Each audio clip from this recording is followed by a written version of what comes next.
दिल दुखता है यार, दिल दुखता है। आज सोशल मीडिया ने हमारी कौम का बेड़ा गर्क करके रख दिया, बेड़ा गर्क करके रख दिया।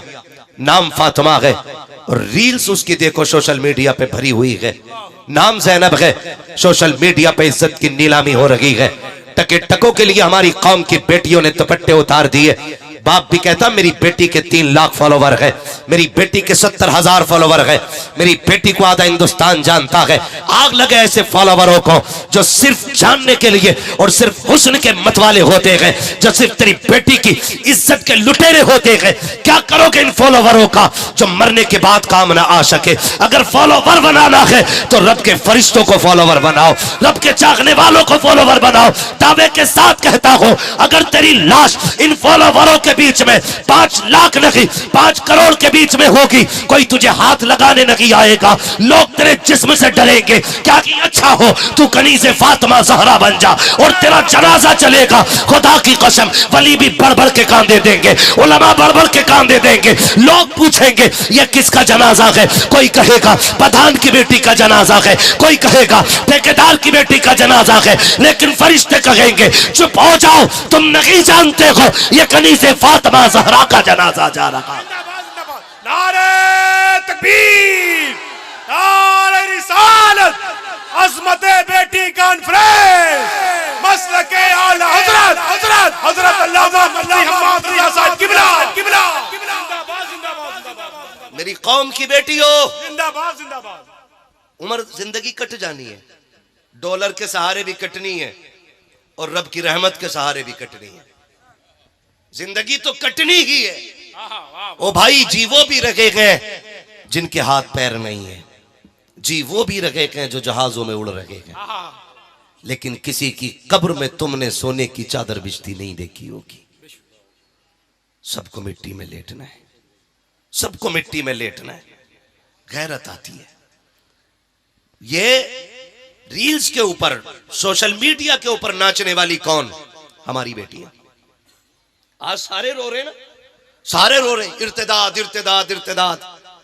मौलवियों ने बेड़ा गर्क कर दिया, कोई असर इनकी तकरीरों में नहीं हो रहा है। ये रोक नहीं पा रहे कहीं मुझे बता तो सकी, रब ने तुझको तेरे घर का जिम्मेदार बनाया था, मुझे बता तो सकी तूने अपने घर का कितना ख्याल किया। काश तूने शरीयत मुस्तफ़ा को फॉलो किया होता तो आज तू किसी का मोहताज नहीं होता। अपनी बर्बादी का जिम्मेदार दूसरों को ना ठहराया करो। मैं आपको बता दो, ये तो सभी ने जाना है कि जिसके घर में बेटी हो जाती है वो जन्नत का अल्लाह ताला उसको परवाना अता फरमा देता है। लेकिन खाली 3 बेटियों का निकाह कर देना कि जन्नती होने के लिए काफी नहीं है। उससे पहले 3 काम जरूरी है। आप जानिए तो सही 3 काम कौन से जरूरी है। जब अल्लाह बेटी दे तो उसका नाम वो रखो जो रब को भी पसंद हो, मदीने वाले मुस्तफा को भी पसंद हो। जब वो नाम रख चुको उसके बाद उसको ऐसी तरबियत दो, वो तालीम दो जो तालीम अल्लाह और उसके रसूल के करीब कर दे। अब तुम मुझे बताओ तो सही, तुम्हारे घर के अंदर बेटी पैदा होती है, मौलाना जरा बताओ बेटी आई है, क्या नाम रखा जाए? तो मौलवी ने तो यूं पढ़ा था ना, मेरे नबी ने फरमाया जिसने अपनी बेटी की मोहब्बत में, मेरी बेटी की मोहब्बत में अपनी बेटी का नाम फातिमा रखा है, कयामत के दिन मैं उसका भी हाथ पकड़ के जन्नत में दाखिल करूंगा जो मेरी बेटी की मोहब्बत में अपनी बेटी का नाम फातिमा रखेगा। मौलवी ने सर उठाया, कहा जाओ बेटी का नाम फातिमा रख दो। तुमने कह दिया मजा नहीं आया, ये तो ओल्ड हो गया है, कोई नाम नया नाम बताओ। का इससे ज्यादा नया नाम कौन सा होगा, इससे ज्यादा खूबसूरत नाम कोई नहीं। तुम पलट के आए, तुमने बेटी का नाम कहां से लिया? का इसका नाम सारा रखो, इसका नाम सानिया रखो, इसका नाम फना रखो। तुमने एक्ट्रेसों के नाम उठाए और उठाने के नाम बेटियों के रख दिए। उसके बाद जब नाम की नहुसत आई है और तुम्हारी बेटी बेगैरत होके घर से निकलने लगी है तो तुमने ये कहा बेड़ा मौलवियों ने गरक किया है। नहीं, खुदा की कसम बेड़ा तुमने गरक किया है। अगर तुमने अपनी बेटी का नाम फातिमा रखा होता तो उसकी रग रग में हया होती, एक एक सांस के अंदर उसके अंदर खातून जन्नत की मोहब्बत होती। जिंदाबाद जिंदाबाद जिंदाबाद। सुभान अल्लाह सुभान तुम्हें पहला नाम रखना था। सुभान अल्लाह सुभान अपनी अल्लाह। बच्चियों का नाम अच्छा रखो। क्या रखोगे पहला नाम? जोर से, जोर से। ये पीछे वाले क्यों नहीं बोल रहे? क्या नाम रखेंगे? ये नाम रखा जाना चाहिए। मुबारकबाद पेश करता हूं महराज भाई को, इन्होंने अपनी बेटी का नाम फातिमा रखा है। और हुजूर ने फरमाया अपने बच्चों के अच्छे नाम रखो क्योंकि नाम का असर जात पे होता है। हाँ, नाम का असर जात पे होता है। तो सबसे पहले तो नाम रखने में गड़बड़ी कर दी, नाम रखने में गड़बड़ी। अगली बात, फिर उनके बाद उनकी तरबियत होनी है।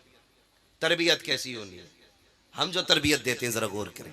हमारी तरबियत, अल्लाह माफ करे, बुरा ना मानिएगा, ईद है, त्यौहार है, आज मार्केट में शर्म वाले कपड़े खरीदने चले जाओ ना रेडीमेड, तो एक कपड़ा भी हया वाला मार्केट में नहीं आ रहा है। ये कंडीशन है। और किसी मुसलमान से कहो ना ईद पे यार क्या बेच रहा है, कहता मौलाना तुम्हें क्या मालूम, चल ही यही रहा है। यही कहते हैं ना, यही चल रहा है, अब जो चलेगा वही तो बेचेंगे, इसके अलावा कुछ चल ही नहीं रहा है। आप जरा गौर करें, खरीदने वाला कौन था ईद पे कपड़े? मुसलमान। बोले हैं मुसलमान थे ना। बेचने वाले कौन थे? जोर से मुसलमान। पहना किस दिन गया वो कपड़ा? और जोर से। ईद क्यों होती है? ईद का मतलब क्या है? क्यों ईद होती है? आप बताएंगे क्यों ये खुशी मनाई जाती है? 30 रोजे हो गए इसलिए, अब रोटी खाने के दिन खुल गए इसलिए। 30वें दिन जो रोजे मुकम्मल होते हैं, चांद नजर आता है, ईद जो मनाई जाती है ना, वो इस चीज की खुशी होती है हमें रब ने इस माह मुकद्दस के सदक़े में माफ कर दिया है। ये मतलब ईद का होता है, हमारे गुनाह माफ हो चुके हैं। और पूछो इन उलमा से, ये आपको बताएंगे ईद के दिन रोजा रखना हराम क्या है? हराम है, हराम। रोजा रखना हराम है। किसके लिए रोजा होता है? अल्लाह के लिए ना। किसके लिए रखते हो रोजा यार? अल्लाह के लिए। लेकिन ईद के दिन रोजा रखना, सारे बोले मैं कुछ बताना चाहता हूं, ईद के दिन रोजा रखना। और जोर से। क्यों? क्योंकि उस दिन हम अल्लाह के मेहमान होते, उस दिन हम अल्लाह के मेहमान होते हैं, इसलिए हमें रोजा रखना हराम है। उस दिन हम रोजा नहीं रख सकते हैं। आज हम अल्लाह के मेहमान हैं। अब मुझे बताओ तो सही, मैंने आपकी दावत की, आप वैसा चेहरा बना के आते हो जैसा मौलवी को पसंद है। मैं इसलिए तकरीर करने आया क्योंकि मुझे तकरीर के लिए बुलाया गया है। हम जिसके दरवाजे पे जाते हैं बुलावे पे, कोशिश ये रहती है उसको हमसे नाराजगी ना हो। मुझे बताओ तो सही, ईद के दिन हम तो रब के मेहमान थे और खुशियां भी इसलिए मनाई जा रही थी कि ईद का दिन है। आज हम गुनाहों से साफ हो गए हैं, हमारे रब ने हमें माफ कर दिया है। जैसी ईद के दिन सूरज निकला है, हमारी बेटियों ने बेगैरती वाला लिबास पहना, ऐसे कपड़े जिनमें बदन नजर आ रहा था। ईद के नाम पर अय्याशियों के बाजार गर्म किए गए, चौराहों पर बेटियां बेपर्दा घूमने निकल गई। मैं पूछना चाहता हूं उस वक्त फरिश्ते क्या कहते होंगे जिस दिन तुम्हें ईद की खुशी के अंदर रोजे रखने को हराम किया गया, तुम्हें रब की तरफ से दावत दी गई है। उस दिन हमारी बेटियों ने बेगैरती वाला लिबास पहना और फिर ये लोग कहते हैं क्या हो गया है, रमजान पर इबादत की है, अभी महीना गुजरा है, देखो तो बारिश नहीं हो रही है। बताओ तो सही, अगर अल्लाह को राजी करने की बजाय उसको नाराज करोगे तो बारिश कहां से होगी, रहमत कैसे आएगी? ए मेरी कौम की बेटियों, फैशन में कुछ भी चलता हो, तुम्हें डिजाइन नहीं देखना है। अगर देखना है तो लिबास फातिमा ज़हरा देखना है, मुस्तफा की पसंद देखना है।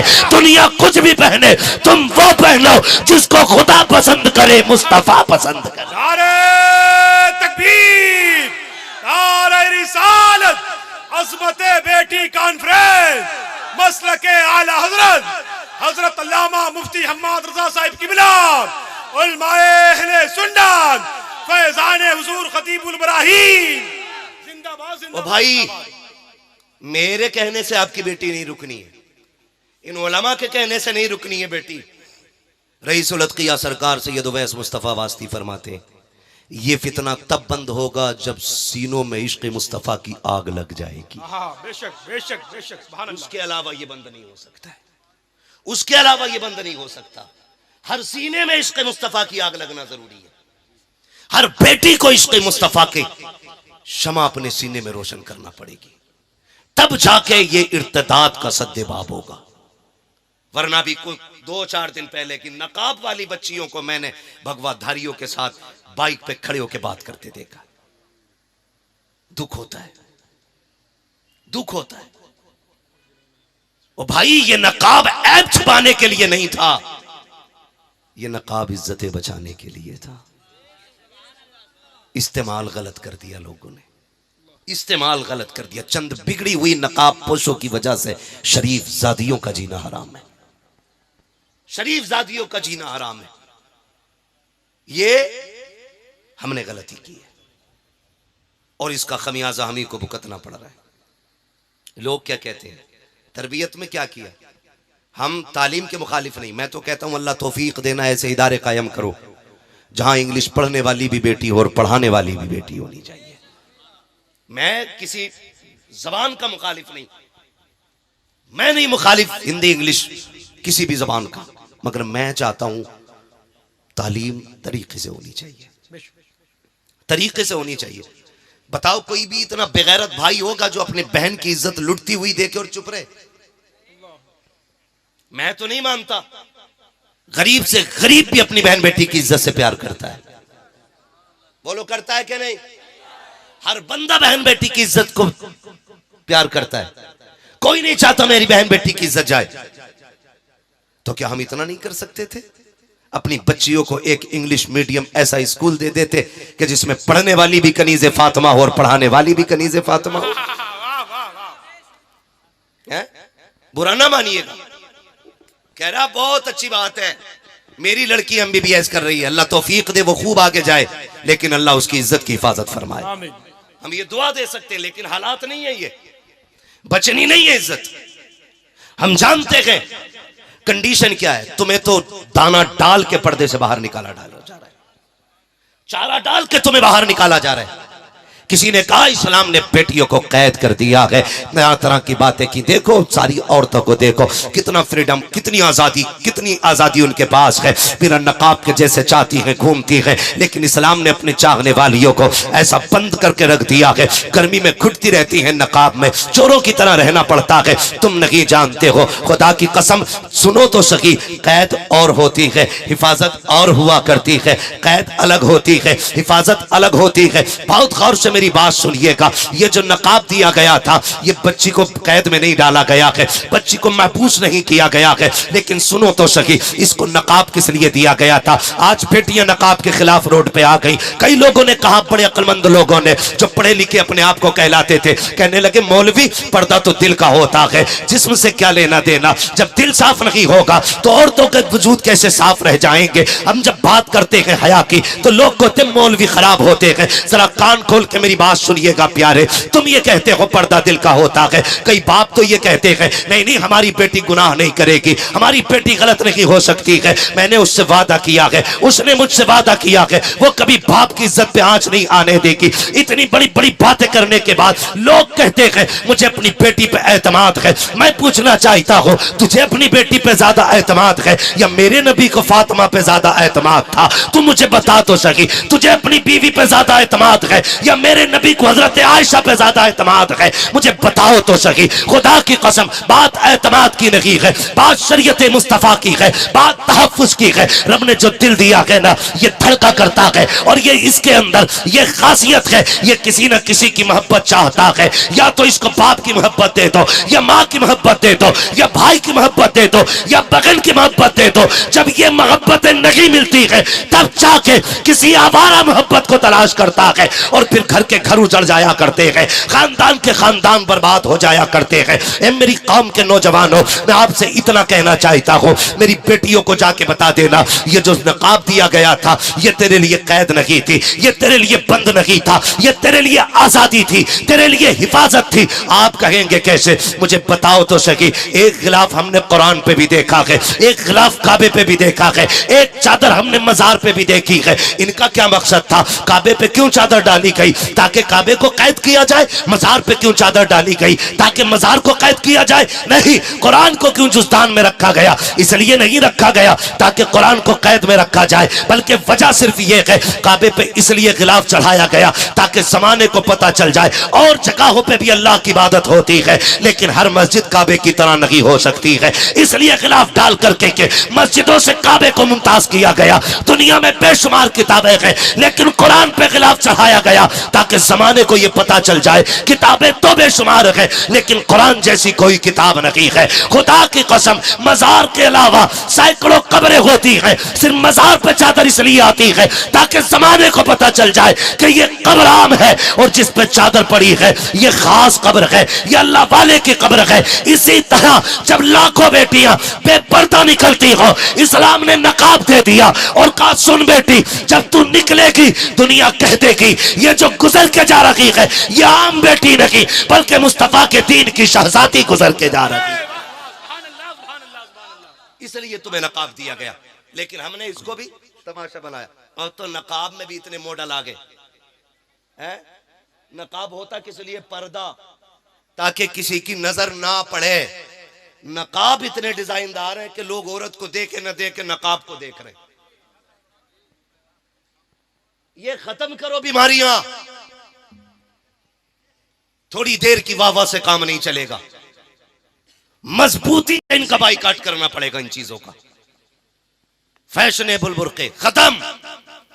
नकाब वो पहनाओ जिसमें पर्दा होना चाहिए, वही नकाब होना चाहिए जिसमें पर्दा होना चाहिए। हमारी तरबियत देखें, हमारी जो हमने बच्चों को तरबियत दी अपनी, अल्लाह माफ करे, अल्लाह आपको सलामत रखे मेरे भाई। ये जो दौर है ना, इस दौर में हमें अपने घरों की हिफाजत खुद करनी है, खुद करनी है। हमें खुद से अपनी बच्चियों की हिफाजत करनी है। इनको जो तरबियत देनी है ना, तो तरबियत कनीज़े फातिमा ज़हरा वाली देनी है। कौन सी तरबियत दे रहे हैं हम जानते हैं आप? अल्लाह का शुक्र है हम लोग वो खुश नसीब लोग हैं हजरत के, हमें माओ की गोद में लोरी सुनने का मौका मिल गया है। हाँ, हम वो खुश नसीब लोग हैं जिन्होंने माओ की गोद में लोरियां सुन ली हैं।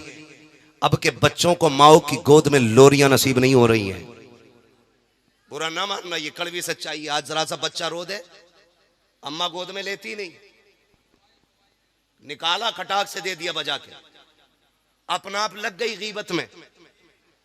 बच्चा रो रहा है, टुनटुना लगाया दे दिया। बहुत छोटा बच्चा तो वो यही सोच रहा है ये क्या आ गया हाथ में। थोड़ा समझदार है तो वो ये सोच रहा है इसमें आवाज कैसे आ रही है। और ज्यादा समझदार है तो कह रहा है ये बना कैसे। मतलब सारे उसी में ही लगे और अपना आप काय में लगी है। बताओ तुम्हारी सास कैसी है? अब तो न लड़ती है। तुम्हारी खाला ने जो वो गाली दी थी वो बात फाइनल हो गई। ऐसा लगता है जैसे देश यही चला रही है। मैं मां बापों से गुजारिश करूंगा, गोद बच्चों का ये अपना जाती हक है। इन बच्चों को गोद का हक दो, वरना याद रखना आज तुम बचपन में इन्हें सीने से नहीं लगाओगे, कल जब तुम बूढ़े होगे ये तुम्हें सीने से नहीं लगाएंगे। गलत कर रहे हो तुम। और ये सिर्फ बच्चों के साथ नहीं, आप अपने साथ भी गलत कर रहे हैं। आपके साथ बुरा हो रहा है इसलिए कि जब आप बूढ़े हो जाएंगे तो फिर ये आपको मोबाइल थमा के चले जाएंगे। और हो रहा है अब भी, जो बुढ़ा ज्यादा बोलता है ना तो उसका लल्ला मोबाइल लाके दे दे, लो इसे चलाओ। अब्बा से टेंशन फ्री, महीने में एक बार रिचार्ज करना अब्बा का। हाँ, और अब्बा को ऐसा बिजी किया, जिस उम्र में तस्बीह होनी चाहिए थी, जिस उम्र में सजदे और मुसल्ला होना चाहिए था, उस उम्र में अब्बा कह रहा रख दे रोटी बाद में खाऊंगा, पहले ये सीरियल पूरा हो जाए। आज तक कुरान के लिए अब्बा नहीं लड़ा कि बेटे चश्मा बनवा के ला दे, लेकिन जिस दिन से लल्ला ने मोबाइल दिया है ना, धुंधला हो जाना, धुंधला कह रहा दूसरा ला, इसमें साफ नहीं दिख रही फोटो। अरे जवानियां तो बर्बाद थी ही थी, औलाद ने बुढ़ापे बर्बाद कर दिए। मां बाप के बुढ़ापे बर्बाद कर दिए, टाइम नहीं कट रहा, मोबाइल दे दिया लाके उठा के, लो पढ़ो, लो इसको देखो, कोई काम नहीं है यार। ओ भाई, एक बात कही जाती है, एक पैर छिलके पे दूसरा पैर कब्र में। अब तो मान जाओ, कहावत है कि नहीं? एक पैर केले के छिलके पे दूसरा पैर कब्र में, यानी कि अब आप कब्र के करीब हो गए। अब तो लौट आओ रब की बारगाह में। लेकिन अब तो बूढ़े भी मस्जिद में दिखाई नहीं देते, क्योंकि ये जो है ना पाबंदी से सीरियल देख रहा है, पाबंदी से सीरियल देख रहा है। और हमारे घरों को जो आग लगी है ना इन सीरियलों से लगी है। पाकिस्तान का है, पाकिस्तान का सीरियल है, कोई बात ना। उसमें सब जैनब जुबैदा खातून सारी ऐसी नाम है। इस आधा घंटे के सीरियल ने 60 साल में आग लगा दी। हुआ क्या? अब तो कपड़े भी, ये कौन सा पाकिस्तानी सूट है, ये कौन सा है, ये जापानी सूट है। ओ भाई सारे अपने बन रहे यूपी में कपड़े, हमारे यहां की बिरादरी कपड़े तैयार कर रही है, लेकिन छाप के हो गए पाकिस्तानी। क्योंकि फला सीरियल में ये सूट चला, अब वही चलेगा मार्केट में। जो फला सीरियल में चला वही मार्केट में चलेगा। तुम्हें क्या लगता है ये जो 3 घंटे का सीरियल होता है, ये जो आपकी रियल लाइफ होती है, ये आपकी रियल लाइफ के लिए पूरा सबक बन सकती है। खुदा की कसम, जिन लोगों ने इसको अपनाया है उनके घरों में आग लगती जा रही है। लोग बातें करते हैं, नहीं नहीं जी ये तो आम बात हो गई है, दौर के हिसाब से चलना पड़ता है। अब तो देवर भी भाभी की गोद में बैठ सकता है, अब रिश्तों में कोई फासले नहीं रह गए हैं। पूछो जबकि उलमा से, फरमाया गया देवर से ऐसा पर्दा करो जैसे मौत से भागा जाया करता है। आज कितने पर्दे हमारे घरों के अंदर रह गए हैं। जिसको मौत कहा गया है आज वही गोद के अंदर बैठा हुआ है, फिर जब घरों को आग लगती है तो रोते फिर रहे हो। खुदा की कसम, अगर घरों को बचाना है अपने घर के अंदर ये 1.5 घंटे का सीरियल नहीं, बल्कि फातिमा ज़हरा की जिंदगी उठा के ले आओ। खुदा की कसम, तुम्हारी दुनिया भी जन्नत नजर आएगी और कब्र भी जन्नत नजर आएगी।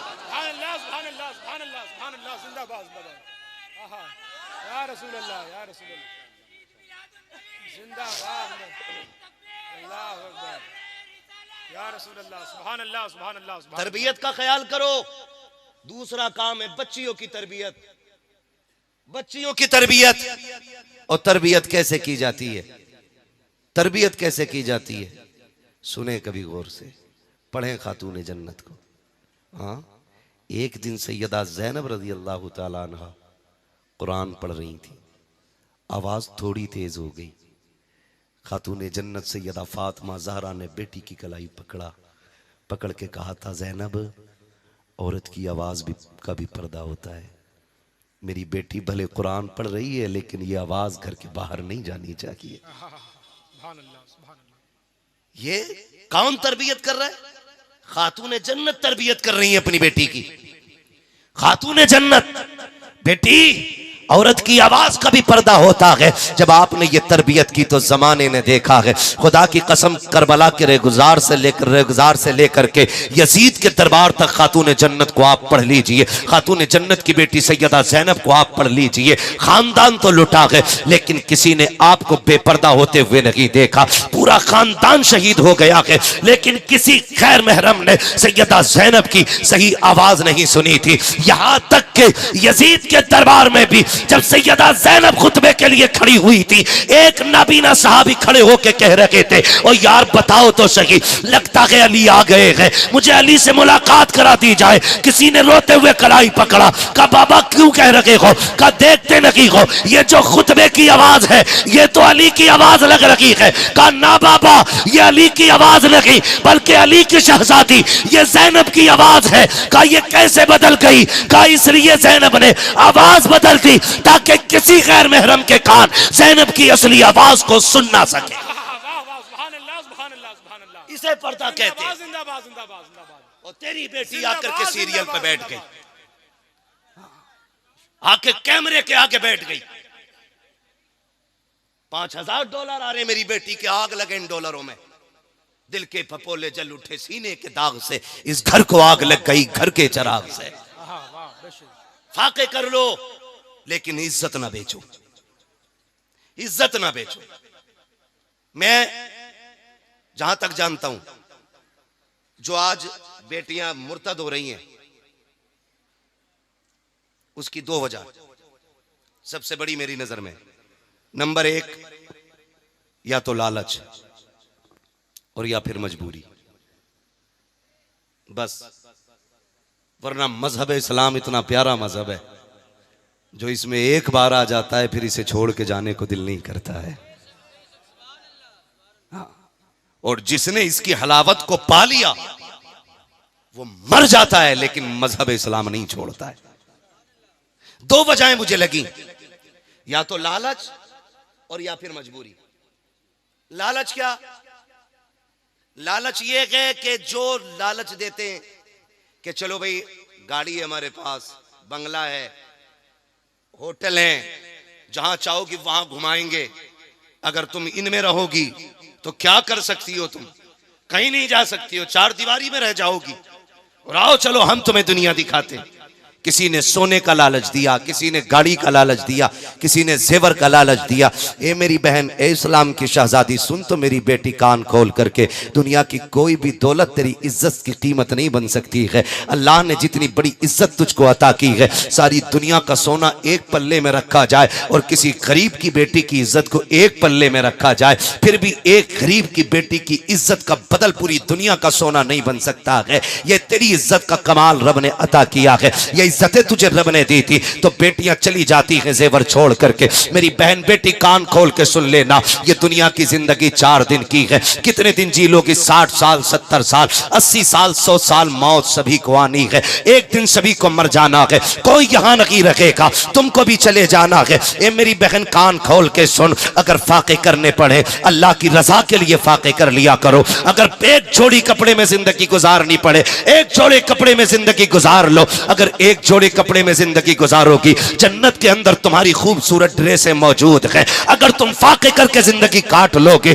अल्लाह जन्नत की नहरें तुम्हारी कब्रों की तरफ मोड़ देगा, फिर देखना सबसे ज्यादा सुकून तुम पाओगी। लेकिन मेरी बहन बेटियों को किसकी नजर लग गई? वो होटल के लालच में, जेवर के लालच में आकर के अपना तीनों ईमान बेच के चली जाती है। आओ तुम्हें तारीख का एक फर्क पल के दिखा देता हूं। एक फर्क पलटो, चलो चलते हैं। इस्लाम का इब्तदाई दौर है, मदीने शरीफ की गलियां है, यहूदियों का बाजार है। इस्लाम की एक शहजादी एक सुनार की दुकान से सोना खरीदने के लिए आई है। जैसी सोना खरीदने के लिए शहजादी आई, उसने आकर के खरीदो फरोख्त की बातें शुरू की है। इस्लाम की शहजादी का सारा बदन पर्दे में छुपा हुआ था, थोड़ा सा हाथ खुल गया। उसने कहा कि ये जेवर कितने का है? जब रेट कीमत होने लगा, उसके रंग पे नजर पड़ गई उस सोने वाले की। वो चूंकि यहूदी था, उसने देखा उसके जिस्म के हिस्से को, कहने लग जाता है खातून कीमत क्या पूछती है, बस मेरे दिल को राजी कर ले, जितना चाहे सोना तुझे दे दिया जाएगा। इस्लाम की शहजादी ने इतना सुना, बड़ी तेजी से कपड़ों को समेटा, उठ के बाहर जाने लगी। जैसी बाहर निकली है, उसने कलाई पकड़ी, अंदर खींचना चाहा दुकान के। जैसी बच्ची के साथ जबरदस्ती की, बच्ची ने एक आवाज दी थी, है कोई इस्लाम का शहजादा जो अपनी बहन की लुटती हुई आबरू की हिफाजत करे? याद रखना प्यारे, वो अपनों का बाजार ना था, वो यहूदियों का बाजार था और कोई अपना वहां पे नहीं था। जैसी एक आवाज गूंजी है, एक सब्जी की दुकान पर इस्लाम का शहजादा सब्जी खरीद रहा था, उसके कानों में ये आवाज टकराई है। उसने सामान तो छोड़ दिया, उधर दौड़ा जिधर से आवाज आ रही थी। जब उस जगह पर पहुंचा है, पहुंचने के बाद क्या देखा, एक यहूदी ने एक बच्ची का हाथ पकड़े हुए है और जाकर के उसके करीब खड़ा हुआ। बच्ची ने कहा था, मैं इस्लाम की शहजादी हूं, ये मेरे साथ ज्यादती कर रहा है। इतना सुना, उसने आओ देखा ना ताओ देखा, तलवार निकाली, उसके हाथ पे दस्ता मारा, बच्ची की कलाई छुटाई, अपने कमर के पीछे खड़ा कर लिया। कहा खबरदार, जब तक इसका भाई जिंदा है, किसी बेगैरत में हिम्मत रखी है हमारी बेटी की आबरू की तरफ कोई आंख उठा के देख सके। नारे तकबीर और मोहब्बत मेरे अंदाज में, नारे तकबीर, नारे रिसालत, अज़मते बेटी कॉन्फ्रेंस, मसलके आला हजरत हजरत अल्लामा मुफ्ती हम्माद रजा साहिब किबला, नारे रिसालत, जिंदाबाद जिंदाबाद। चले आगे, थके तो नहीं अभी? जिंदाबाद जिंदाबाद। और आगे जरा कहते हैं या रसूल अल्लाह, या रसूल अल्लाह। ये पीछे वाले भी बोलते हैं जरा या रसूल अल्लाह। का हिम्मत है तो हाथ लगाओ। अब भाई आ गया है, जैसे इतना कहा ना, उसने कहा हिम्मत देखो इसकी, हमारा बाजार, हमारा मोहल्ला, हमारे लोग, और ये अकेला डट गया। इसने जो देखा, यहूदी ने आवाज दी, देखो तो सही, एक कलमा पढ़ने वाला हमारी कौम को ललकार रहा है। सैकड़ों तलवारें निकल आई, सैकड़ों, अकेला खड़ा रहा, अकेला। किसी ने कहा जान बचा भाग जा, अकेला क्या कर लेगा? उसने कहा गैरत वाला हूं, मर जाऊंगा बहन के लिए। जिंदाबाद जिंदाबाद। तारीख में यही लिखा जाएगा, एक भाई बहन की आबरू बचाते बचाते मर गया था। जिंदाबाद जिंदाबाद जिंदाबाद जिंदाबाद। ये लिखा जाएगा। एक भाई बहन की आबरू बचाते हुए मरा था। अगर भाग गया तारीख में लिखा जाएगा मुसलमान भगोड़े होते हैं, अल्लाह अपनी बहन की इज्जत ना बचा सके। उसने कहा मेरी बहन को जाने दो। किसी ने कहा तेरा क्या रिश्ता है, तू कहाँ का, ये कहाँ की, ये बाहर से आई है और तू हमारे मदीने का रहने वाला है, ये तेरी बहन कैसे? उसने कहा था इस रिश्ते को तुम नहीं जानते हो। कुछ रिश्ते वो हैं जो खानदान से बनते हैं, कुछ रिश्ते वो हैं जो माँ बाप बनाते हैं। इसका मेरा वो रिश्ता है जो हमारे रसूल पाक बनाते हैं। सुभान अल्लाह, सुभान अल्लाह, सुभान अल्लाह। हमारा इसका रिश्ता हमारे हुजूर ने बनाया है, हमारे हुजूर ने बनाया। मैं इसे छोड़ के नहीं जा सकता। अगर हिम्मत है तो हाथ लगा के दिखाओ। एक आगे बढ़ाना तलवार निकाल के, और जैसी बच्ची की तरफ हाथ बढ़ाना चाहो उसने ऐसी तलवार मार दी कि उठती हुई तलवार सबने देखी थी, गिरती हुई तलवार किसी ने नहीं देखी थी। जिंदाबाद, जिंदाबाद, जिंदाबाद। गिरती हुई तलवार किसी ने नहीं देखी। फिर क्या देखा? एक सर था, एक धड़ था, वो इधर तड़प रहा था, ये इधर तड़प रहा था। जिंदाबाद। जैसी एक लाश गिरी, सैकड़ों तलवारें हरकत में, टूट पड़े सबके सब। लेकिन फानूस बन के जिसकी हिफाजत हवा करे, वो शम्मा क्या बुझे जिसे रोशन खुदा करे। सैकड़ों तलवारें टूट पड़ी है, अकेला डट जाता है। सुबह से दोपहर हो गई, तलवार चलती रही। बहन की आबरू बचाते बचाते जब दोपहर का वक्त सूरज ढलने लगा, कहां तक अकेला सैकड़ों का मुकाबला करता। बाजू थक चुके थे, ताकत जवाब दे गई थी। जब लड़की ने यह देखा कि मेरे भाई की तलवार की रफ्तार धीमी हो गई है, अब बाजू थम से रहे हैं, अगर आज मेरी इज्जत लुट गई तो मेरा तो क्या है, मैं तो चली जाऊंगी। कयामत तक के लिए लोग नबी के मदीने को कहेंगे उनके मदीने में एक बेटी की आबरू लुट गई थी। अल्लाह अकबर, ये सोचते सोचते बच्ची की आंखें भीग जाती हैं। उसने ये नहीं कहा था मालिक मदद कर दे, हम 3 डेगे बनाएंगे, मालिक मदद कर दे, मैं फला कलियर जाऊंगी। उसने ये नहीं कहा था फला मजार पे जाऊंगी। उसने सजदे में सर रखा और रो के कहा था मालिक तुझे तेरे महबूब की बेटियों का वास्ता, तुझे मुस्तफा की शहजादियों का वास्ता, इस बेटी की आबरू बचा ले। ये देख मेरे मालिक, अकेला मेरा भाई है, अकेला तलवार लेके खड़ा है, अगर ये चला गया मेरी इज्जत चली जाएगी। तेरे महबूब के मदीने को जमाना क्या कहेगा। ये रोती जा रही है, रब को आवाज देती जा रही है, आंसू बरसते जा रहे हैं,